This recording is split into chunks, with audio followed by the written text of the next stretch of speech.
Bienvenue sur Top Invest, la chaîne des top d'investissement. Ici, on parle essentiellement d'entreprises de qualité. Alors, avons-nous une opportunité d'investissement sur Enphase Énergie ou Enphase Énergie, je ne sais pas comment est-ce qu'on prononce ça. C'est la question à laquelle on va essayer de répondre en se basant sur les états financiers de la compagnie. Je rappelle que ceci représente uniquement mon point de vue et non un conseil d'investissement.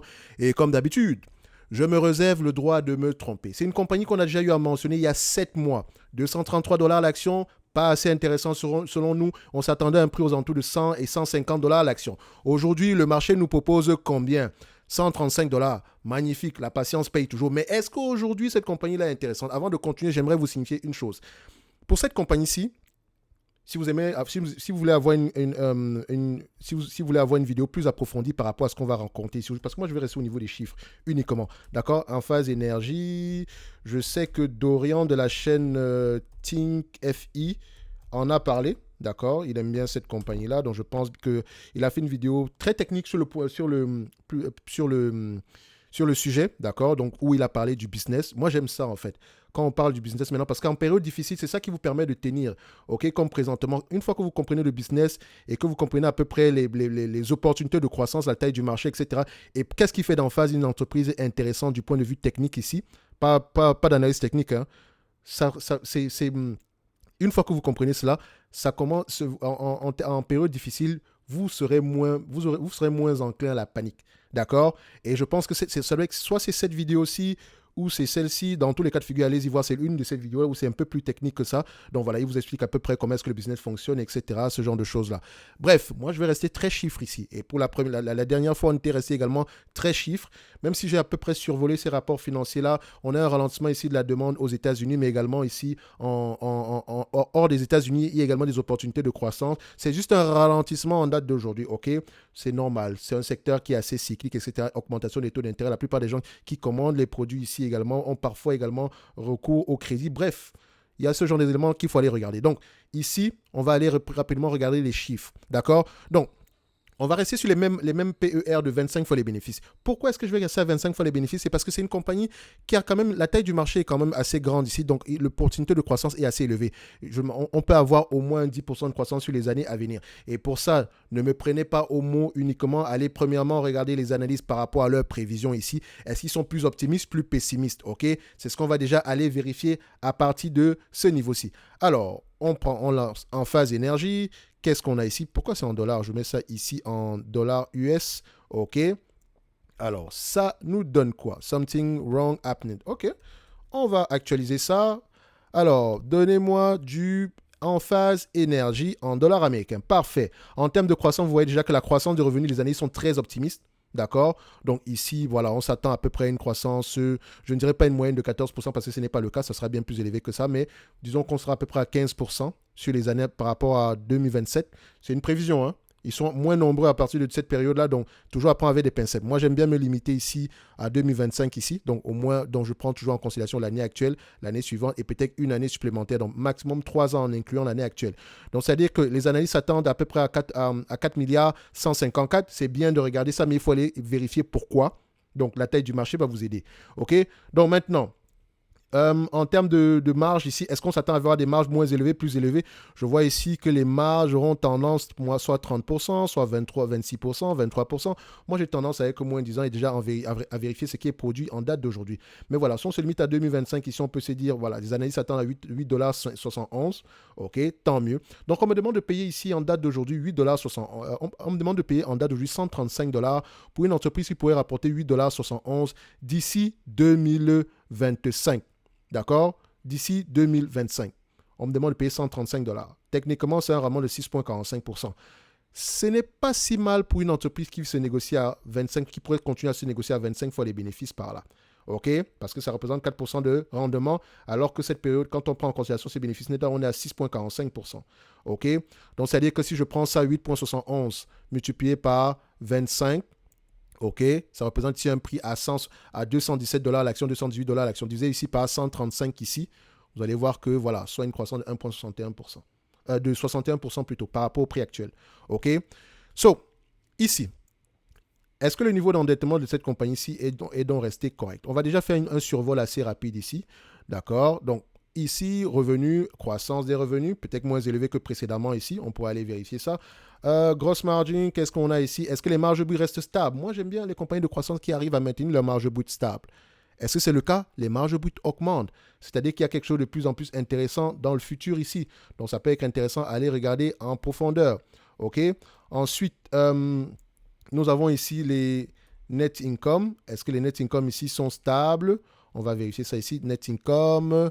On a net income, free cash flow. On vérifie les deux. Est-ce qu'on a des net income et des free cash flow? On a des free cash flow généralement plus élevés que les net income. Et encore, il faudra aller vérifier s'il n'y a pas de SBC à l'intérieur. Donc, s'il n'y a pas de stock-based compensation à l'intérieur. OK? Donc, je ferme ça. Je mets à peu près ici. Voilà. Donc, je vais être assez optimiste. Hein, donc, faites attention. Donc, ici, je prends également en considération la dette. Est-ce que la dette nette ici est à un niveau assez correct? On vérifie. On a une dette nette ici. On a du cash net. Donc, c'est une bonne chose. OK? Donc, non seulement elle s'autofinance, mais elle a également la capacité de souffrir parce qu'elle n'a pas énormément de dettes. Est-ce que le nombre d'actions est plutôt stable, croissant ou décroissant? On a une légère croissance du nombre d'actions, même si voilà, depuis à peu près 2 ans, on peut se dire une légère stabilité ici. OK? Donc, c'est également assez encourageant sur les dernières années. OK? So, maintenant, en termes d'évaluation, qu'est-ce que ça donne? Comme je l'ai mentionné tantôt tout à l'heure, ce business-ci peut se négocier à 25 fois les bénéfices pour une seule raison, parce que l'opportunité de croissance peut être assez élevée. Je vous encourage à aller lire vos rapports financiers, ne me prenez pas au mot. D'accord? Allez-y vérifier.